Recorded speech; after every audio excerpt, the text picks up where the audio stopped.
Bladesmiths, welcome to the Forge. All right, gentlemen, let's just barrel right into this.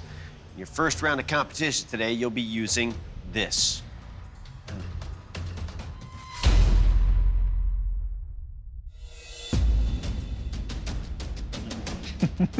How do I make a knife out of nothing?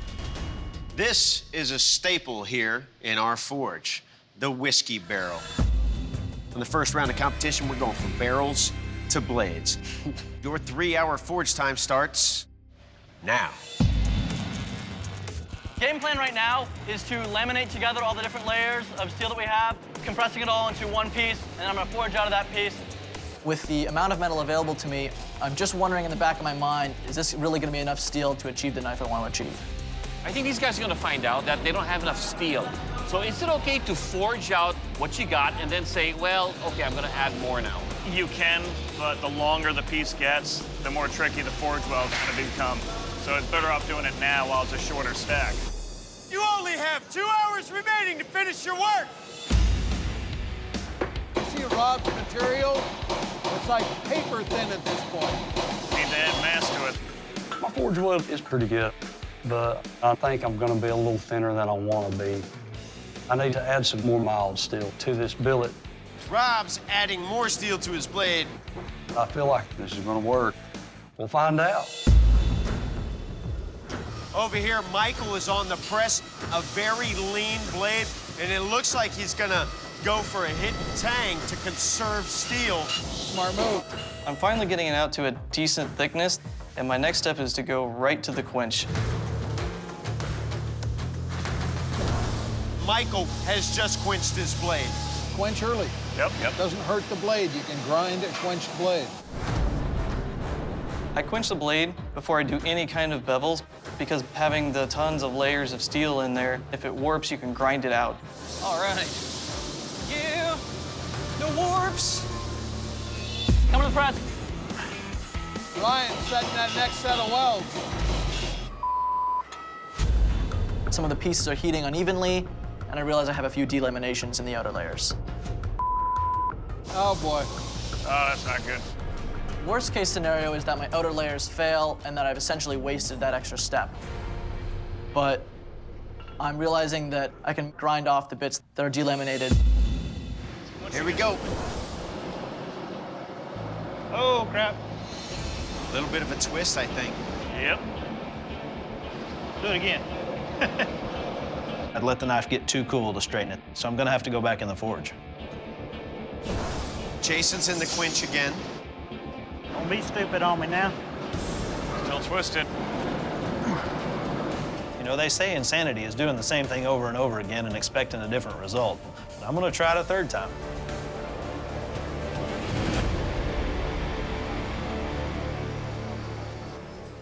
I'm still crooked, so I know at this point, it is what it is. I've got to get it as clean and straight as I can. Crooked as crap, but hard.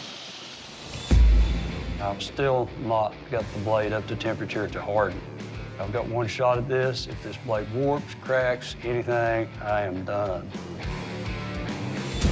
Just Rob any oil. It's not. A little bit of a warp. So I'll put it in the vise real quick. This guy, he's not a small dude putting a lot of weight on that blade. I'm worried about it. Straight as it's gonna get today. 15 minutes, Bladesmiths! I have the edge where I want it, and that's when I'm noticing that the delaminations that I noticed earlier are running significantly deeper than I initially thought. But I'm not overly concerned at this point. Oh, look at that. Look at that. Ryan just peeled back a piece of steel on his blade. Oh, dude. Yeah, right? You got plenty of mass. Oh, yeah, no, I'm not even worried at all. Yeah. It's like whoop, whoop, whoop, whoop, whoop, whoop. He's showing Mike like it's a joke, but this is a serious problem. Yeah. At least it's on the tang, though. Hopefully it doesn't travel further up into the blade. The heat treat is going to be what makes or breaks the blade, very, very literally. This is when I'll find out whether or not those dewelded issues are going to show up. Woo! Aha! The knife looks straight. Woo-wee! I know there are some surface issues, but this hardening has proved that those issues are just surface issues. 10, 9, 7, 6, 5, 4, 3, 2, 1. Bladesmith, shut down your machines. Drop your tools. This first round of competition is over. Well, Bladesmiths, that first round of competition seemed to go smooth as Tennessee whiskey. Now it's time for the judges to take a closer look at your work. Rob, you're up first. Please present your blade to the judges. Rob, I really like this shape, but I'm assuming your hands are quite a bit larger than mine. Yeah, that's what I figured. There's just probably an extra inch of handle there. If I were you, I would definitely deal with these D-lambs, especially the ones down here low on the blade.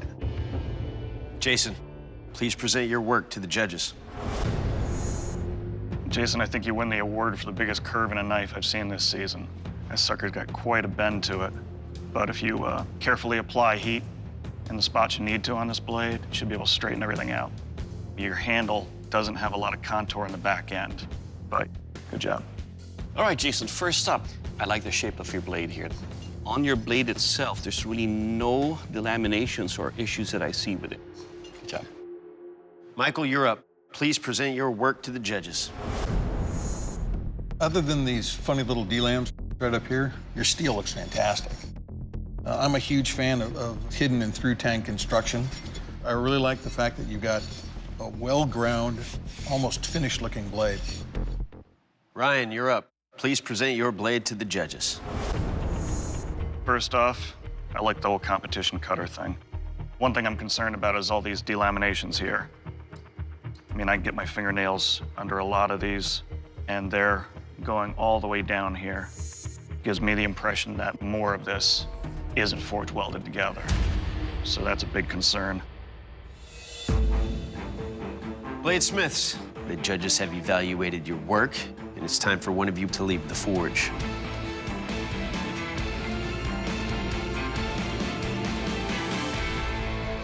Ryan, your blade did not make the cut. You know, Ryan, with all those delaminations, it's really questionable whether you can fix those on the grinder or not. That being said, you've also got the most work of any of the other smiths to try to correct your issues. That's why we're sending you home. Ryan, you did amazing work. Unfortunately, I have to ask you to please surrender your blade. I'm tempted to be disappointed. I'm tempted to be upset. This is definitely not an ideal situation to have been in. I used all the time allotted. I think I worked as efficiently as I could, but I definitely wish that I could have done more to address some of these issues.